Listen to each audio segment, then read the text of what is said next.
President Trump's nominee to lead Veteran Affairs has hit a roadblock in Congress. Allegations have emerged about Navy Admiral Jackson's work history, and the confirmation hearing set for tomorrow has now been postponed. Now, Jackson is President Trump's White House doctor, but questions have emerged about his ability to manage the government's second largest agency. Mola Lenghi is with us from Capitol Hill. And Mola, let's start with this. Just within the past hour, Admiral Jackson has made a big decision about what's next. Tell us about that.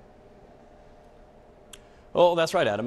The Admiral plans to stay in the confirmation process. There have been calls for him to back out, to drop out, but he plans to stay in as long as he can at this point, and he still appears to have the president's support. President Trump saying earlier today that he stands by Admiral Jackson in spite of these new allegations against Jackson. And those allegations include drinking excessively on the job. They include improperly passing out prescription medications, as well as creating a toxic work environment among the White House medical staff during his time there. You remember that he also worked under the Obama administration and also within the President George W. Bush administration. But again, Jackson says that he plans to move forward and stay in the race here. He met with President Trump in the Oval Office earlier today, where he said that he wanted to have a chance to make his case publicly and more specifically in a confirmation hearing. And President Trump, as reported in CBS, plans to back him and support him through that process. So at this point,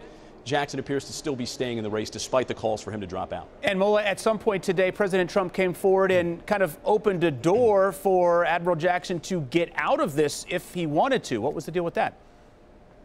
Yeah, this was during the press conference that he had with French President Emmanuel Macron, where he was asked if he still supports Jackson. And while the president said, yes, I still stand by my man, the president also interestingly said, if it were me, if I was the one in his position, I would probably drop out. I wouldn't want to go through this grueling confirmation process as it appears to be setting up.